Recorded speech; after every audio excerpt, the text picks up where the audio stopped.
तो यार आप लोगों में से काफी लोग इस तरीके से इंतजार में भी थे कि भाई कोई ना कोई यमुना के अंदर जब भी हम इन्वेस्टमेंट करें तो या तो कोई ऐसा मोड आए कि कहीं ना कहीं अभी हमको रीसेल में प्रॉपर्टी जो भी मिले तो वो काफी रीजनेबल प्राइस पे मिल जाए। लेकिन काफी टाइम से अगर मैं यहाँ पे कैलकुलेशन अगर देखी जाए तो पूरी मार्केट का अगर सिनेरियो देखा जाए तो ये कम से कम 3 से 4 महीने से एक स्टेबिलिटी बन गई है मार्केट के अंदर। वैसे काफी 30, 35, 40 लाख रुपए तक भी यहाँ पे कम हुए थे प्राइस, लेकिन उस टाइम पे लोग ये इंतजार में थे कि भाई और भी कम होगा और भी कम होगा तभी हम अपना इन्वेस्टमेंट स्टार्ट करेंगे। तो यार आज की डेट में अगर देखा जाए तो वही रेट वापस सिनेरियो वापस आ चुका है और आज की डेट में जो स्टेबिलिटी बनी है वो कम से कम 300 मीटर के प्लॉट की वो 2 करोड़ रुपए से स्टार्टिंग आपको वो देखने को मिल जाती है, चाहे आप सेक्टर 18 के अंदर देखो या है आप सेक्टर 20 के अंदर आप प्रॉपर्टी देखो। तो 300 मीटर के अंदर अगर आपको इन्वेस्टमेंट करना है तो आपको मिनिमम कम से कम 2 करोड़ रुपए तो आपको डेफिनेटली जाना पड़ेगा। और अगर आपको इसमें लोकेशन या फिर अपनी चॉइस की प्रॉपर्टी देखते हैं तो डेफिनेटली आपको 2 करोड़ 30 लाख रुपए तक भी इसको पैसा देना पड़ेगा।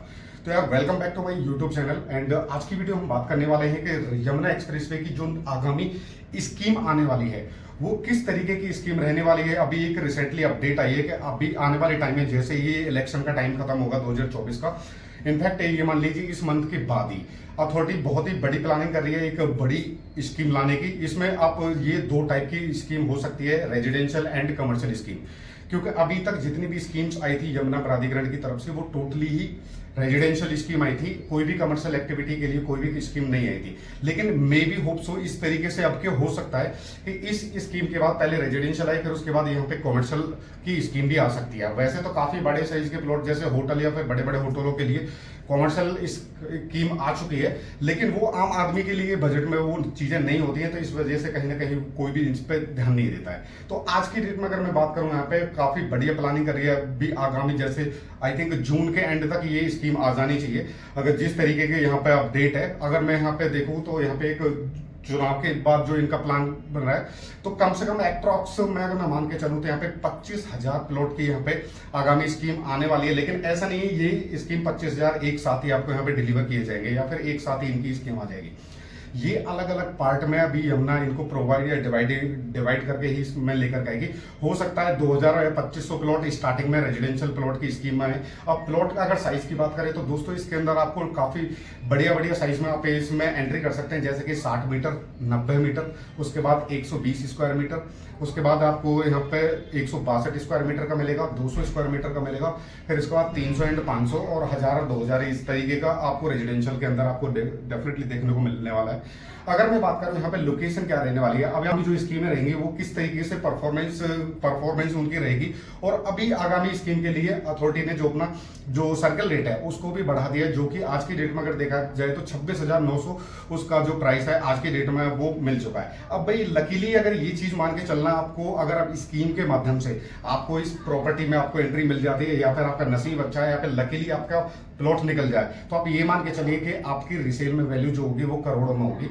जो कि आपको बहुत ही कम और रीजनेबल प्राइस पे सर्कल रेट पे अगर आपको प्रॉपर्टी मिल जाती है। तो रीसेल में हम ये बात करेंगे, अलग सिनेरियो ये बिल्कुल। बाकी इसमें अगर लोकेशन की बात करें तो दोस्तों लोकेशन जो रहने वाली है वो आगामी ज्यादा मेन फोकस अब, क्योंकि आप ये चीज देखिए अभी तक जितनी भी स्कीम आई थी वो ज्यादातर सेक्टर 18, 20 और सेक्टर 16, 17 के अंदर ही आई थी। ऑलमोस्ट सेक्टर 22D के अंदर काफी टाइम पहले एक स्कीम दी गई थी छोटे साइज की, जो कि 120 और 162 स्क्वायर मीटर के प्लॉट थे। लेकिन अभी सेक्टर 25 एंड सेक्टर 22D को फोकस रख के अभी इधर की साइड में डेवलपमेंट करेगी अथॉरिटी। अब जो नई स्कीम आएंगी चाहे वो कॉमर्शियल प्लॉट की स्कीम हो या है रेजिडेंशियल की स्कीम हो, अब ज्यादातर मोस्टली जो स्कीम आएंगे वो सेक्टर 22D की तरफ आएंगे, क्योंकि कहीं ना कहीं मैं आपको रीजन बता देता हूं। अगर आप देखोगे आज की डेट में भी अगर आप पूरा डेवलपमेंट देखोगे सेक्टर 22D में अगर जाके तो आज की डेट में भी आपको कंपनी ऑलरेडी वहां पे वीवो कंपनी है जो वो फंक्शनल होने वाली है। तो डेफिनेटली जैसे ही उसमें एम्प्लॉयमेंट बनेगा तो आसपास रहने के लिए जगह चाहिए होगी। तो ऐसा नहीं है वो वहां पर्टिकुलर अथॉरिटी का भी इतना ज्यादा ऑप्शन नहीं है,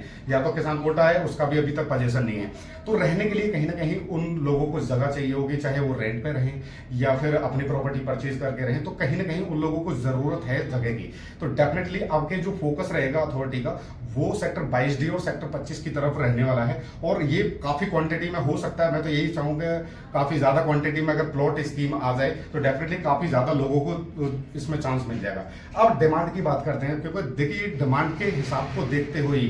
अथॉरिटी ने प्लान किया है इस स्कीम के बारे में, क्योंकि अपने पास जो इसमें अथॉरिटी के पास जो एग्रीकल्चर लैंड यहाँ पे खाली पड़ी हुई है, जिसका भी कंपनसेशन या फिर किसानों को भी डिस्प्यूट के अंदर जो चल रही थी, तो वो सारी चीजें अभी अथॉरिटी ने इस साइड से क्लियर करी है। वैसे ऑलमोस्ट अगर देखा जाए सेक्टर 18-20 के अंदर जितना भी यहाँ पे ओनली 30% जितना भी यहाँ पे डिस्प्यूट बचा हुआ था, वो भी अथॉरिटी ने यहाँ से क्लियर करा दिया है। तो ऑलमोस्ट ये सारे सेक्टर तो क्लियर हो चुके हैं। अब बारी आती है सेक्टर 22D, सेक्टर 23 या 24, इस तरीके के जो राइट, यानी कि अगर आप परिचौक की तरफ से आप जाते हो यमुना एक्सप्रेसवे पे, तो राइट साइड में जो एरिया पड़ेगा स्पोर्ट सिटी के बाद से ही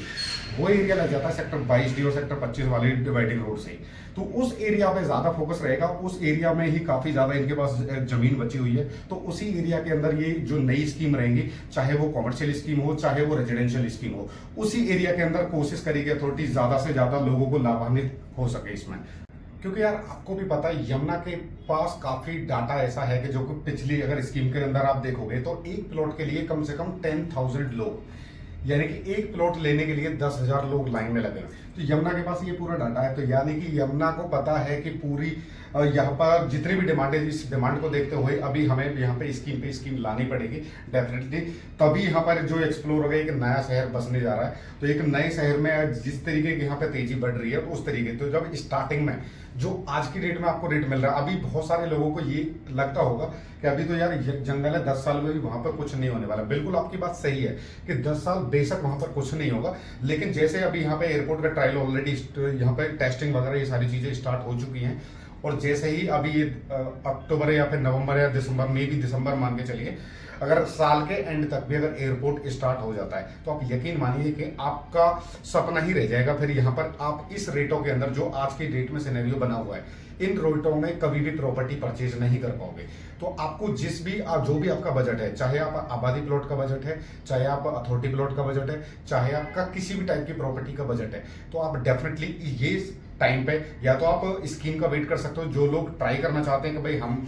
जो लोग ऐसे भी हैं, आप में तो काफी सारे ऐसे सब्सक्राइबर भी होंगे जो कि काफी स्कीम में अप्लाई कर चुके हैं, लेकिन आज तक कोई भी उनका प्लॉट नहीं निकला है। तो यार वो लोग इंतजार मत करो। अगर आप वो किस्मत के ऊपर फैसला छोड़ना चाहते हो, तो डेफिनेटली वो 1-1.5 महीने और इंतजार करो। तो नई स्कीम आएगी, उसके अंदर आप अप्लाई करिए, तो हो सकता है चांस मिल जाए। लेकिन अगर ऐसा नहीं होता है, क्योंकि आपको भी पता हर साल प्रॉपर्टी कहीं ना कहीं ग्रोथ तो हो रही है, सर्किल रेट में भी ग्रोथ हो रही है, तो अगर ये चीज देखोगे तो हर साल प्रॉपर्टी एक्सपेंसिव होती रहेगी। और जैसे एयरपोर्ट वगैरह और इंडस्ट्री का यहाँ पे सारी चीजें फंक्शनल हो जाएंगी, तो डेफिनेटली आज की डेट में अगर आने वाले 2 साल या 3 साल बाद अगर आप देखोगे, तो काफी ज्यादा वेरिएशन आपको रेट के अंदर प्रॉपर्टी में आपको देखने को मिलने वाला है। तो